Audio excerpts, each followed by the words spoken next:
ओम शांति। आज व्यसन मुक्ति का दिवस है। तो हम सभी चाहते हैं व्यसन से मुक्ति कैसे मिले, लेकिन हम जानते हुए भी चाहते हुए भी कर नहीं पाते हैं उसको, क्योंकि हमारी एक आदत बन चुकी होती है।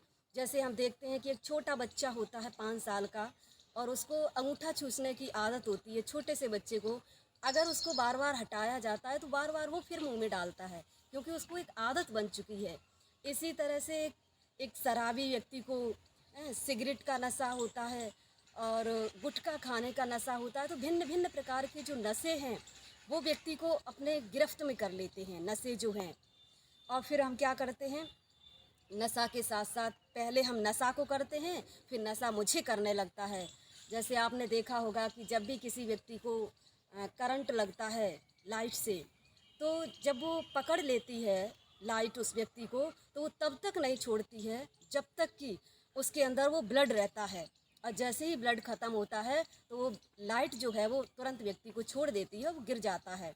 इसी तरह से नशा जो है वो हम शुरुआत तो करते हैं, पहले चोरी चुपके करते हैं, कैसे भी करते हैं, दोस्तों के बहकावे में या दोस्तों के प्रेशर पड़ता है तो हम करते हैं।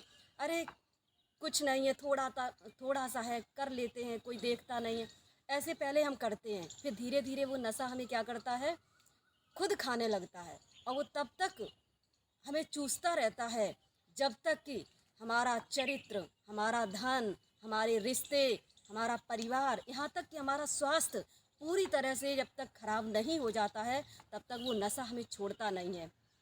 इसलिए हमें क्या करना चाहिए, पहले से ही उसके प्रति सजग रहना है। क्योंकि जैसे आपने देखा होगा, ये सब आजकल युवा पीढ़ी सबसे ज़्यादा नशा कर रही है। क्यों?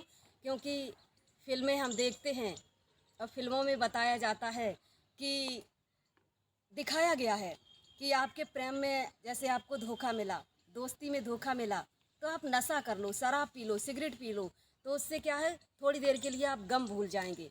लेकिन वो फिल्मों में तो सिर्फ दिखाया जाता है, और उसको देखने के बाद आज का जो युवा है वो उस पर चलने लगता है।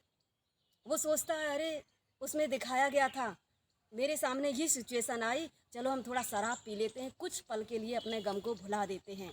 लेकिन हम कुछ पल के गम को भुलाने के चक्कर में अपना पूरा जीवन बर्बाद कर देते हैं।